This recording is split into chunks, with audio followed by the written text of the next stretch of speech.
Hello friends, welcome back to my YouTube channel Heena Bansal chemistry classes. आज हम पढ़ेंगे जो अफेक्टिव न्यूक्लियर चार्ज है उसका ट्रेंड क्या रहेगा। मतलब अगर हम डाउन द ग्रुप जाते हैं तो अफेक्टिव न्यूक्लियर चार्ज पे क्या इफेक्ट पड़ता है, और अगर हम अक्रॉस द पीरियड जाते हैं तो अफेक्टिव न्यूक्लियर चार्ज पे क्या इफेक्ट पड़ता है। लास्ट लेक्चर में हमने पढ़ा था कि इफेक्टिव न्यूक्लियर चार्ज क्या होता है, उसकी 3 तरह की डेफिनेशंस पढ़ी थी, राइट। और कुछ एग्जाम्पल्स और हमने कुछ न्यूमेरिकल्स पढ़े थे वहाँ पे। अगर आपने मेरा लास्ट वाला लेक्चर नहीं देखा तो डिस्क्रिप्शन में जाके आपको उसका लिंक मिल जाएगा, वो आप ज़रूर देखिएगा। और अगर आपको कोई भी डाउट है तो आप कमेंट सेक्शन में बता सकते हैं। चैनल पे पहली बार आए हो तो प्लीज़ चैनल को लाइक शेयर सब्सक्राइब ज़रूर कीजिएगा। वैसे तो ऑडियंस का बहुत ज़्यादा अच्छा प्यार मिल रहा है, बहुत सारी क्वायरीज आती हैं जिसके रिगार्डिंग मैं लेक्चर्स अपलोड करती रहती हूँ। अगर आपको भी कोई न्यू लेक्चर न्यू टॉपिक चाहिए तो प्लीज़ आप कमेंट सेक्शन में बता सकते हो। So let's start. Why effective nuclear charge increases across the period. जब हम अक्रॉस द पीरियड जाते हैं तो इफेक्टिव न्यूक्लियर चार्ज इंक्रीज क्यों होता है, ठीक है। या फिर ये क्वेश्चन पूछ सकते हैं कि इफेक्टिव न्यूक्लियर चार्ज मतलब जो हमारा इफेक्टिव न्यूक्लियर चार्ज है जब हम अक्रॉस द पीरियड जाते हैं तो उस पर क्या इफेक्ट पड़ता है, ठीक है। यहाँ पे इन्होंने क्वेश्चन में ही बता दिया कि जो इफेक्टिव न्यूक्लियर चार्ज है वो इंक्रीज होता है। इन्होंने रीजन पूछा वो इंक्रीज क्यों होता है, ठीक है। अब हमें पता है कि जब हम अक्रॉस द पीरियड जाते हैं तो number of shells remain constant. ये हमने पिछले के लेक्चर्स में भी पढ़ा था कि जब हम पीरियड के अक्रॉस जाते हैं तो जो नंबर ऑफ शेल्स होते हैं वो हमेशा कांस्टेंट रहते हैं, बट जो एटॉमिक नंबर होता है वो इंक्रीज होता रहता है। जब हमारे नंबर ऑफ शेल्स कांस्टेंट रहेंगे, मान लो 2 नंबर ऑफ शेल्स हैं या मान लो 3 नंबर ऑफ शेल्स हैं, ये जो नंबर ऑफ शेल्स है वो कांस्टेंट रहेंगे तो इफेक्टिव न्यूक्लियर चार्ज क्या होएगा, इंक्रीज होएगा अक्रॉस द पीरियड, क्योंकि जो नंबर ऑफ शेल्स है वो तो कांस्टेंट ही है, ठीक है। तो इसका मतलब क्या हो गया, अगर आपको नहीं समझ आया तो अगर जब तक आपको इसकी डेफिनेशंस नहीं पता चलेंगी तब तक आपको ये नहीं समझ में आएगा कि ये इंक्रीज क्यों होता है। इसलिए मैं आपको बोल रही हूँ कि मेरा लास्ट लेक्चर ज़रूर देखिएगा। नाउ नेक्स्ट है why effective nuclear charge decreases down the group. कि जब हम ग्रुप में जाते हैं तो इफेक्टिव न्यूक्लियर चार्ज डिक्रीज क्यों होता है, ठीक है। इसका भी बहुत सिंपल सा रीज़न है, क्योंकि नंबर ऑफ शेल्स क्या होते रहते हैं, इंक्रीज होते रहते हैं। जब हम डाउन द ग्रुप जाते हैं तो जैसे जैसे हम डाउन द ग्रुप जाएंगे तो नंबर ऑफ शेल्स क्या होते रहेंगे, इंक्रीज होते रहेंगे। मान लो पहले है हाइड्रोजन, फिर है लिथियम, तो इसमें एक शेल होएगा, इसमें 2 शेल होएंगे, ऐसे ऐसे जैसे जैसे हम डाउन द ग्रुप आएंगे तो नंबर ऑफ शेल्स क्या होते रहेंगे, इंक्रीज होते रहेंगे। अब हमें पता है कि जब नंबर ऑफ शेल इंक्रीज होंगे तो शील्डिंग इफेक्ट भी इंक्रीज होएगा, ठीक है। शील्डिंग इफेक्ट भी हमने डिस्कस करा हुआ है।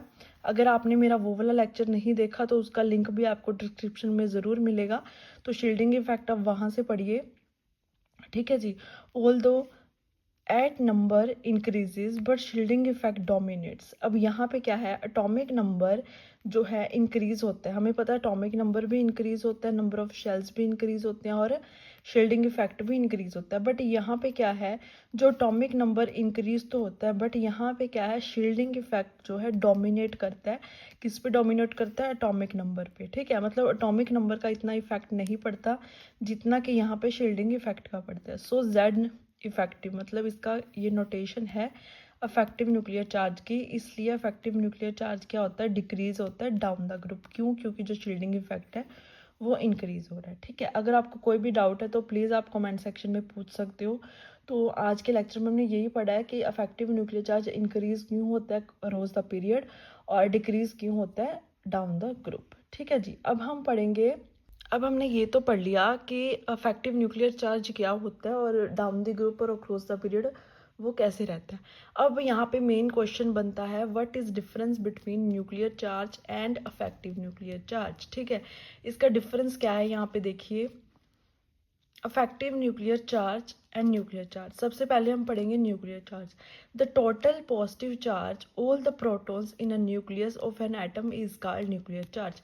अब हमें पता है, मान लो सोडियम की एग्जांपल लेके चलते हैं। सोडियम का एटॉमिक नंबर होता है 11 और उसमें कितने प्रोटॉन्स होंगे, 11, ठीक है। अब जो 11 प्रोटॉन्स हैं वो एक न्यूक्लियस के अराउंड रिवॉल्व करेंगे, ठीक है।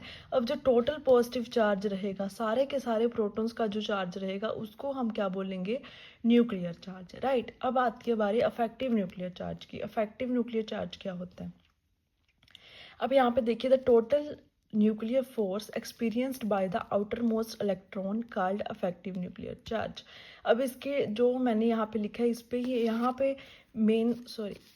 पे मेन क्या आता है, आउटर मोस्ट इलेक्ट्रॉन। अब यहाँ पे देखिए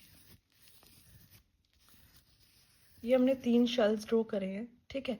अब आउटर मोस्ट इलेक्ट्रॉन्स कौन सा होता है, जो बाहर होता है। एक यहाँ पे होंगे इलेक्ट्रॉन्स, ठीक है, कुछ ना कुछ, और यहाँ पे होंगे। अब ये कौन से हैं, कोर इलेक्ट्रॉन्स, या फिर इसको हम क्या बोलते हैं, इनर इलेक्ट्रॉन्स, ठीक है।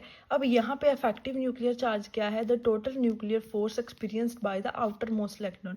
अब आउटर मोस्ट इलेक्ट्रॉन पे कितनी फोर्स लग रही है न्यूक्लियस के रिगार्डिंग, उसको हम बोलेंगे इफेक्टिव न्यूक्लियर चार्ज।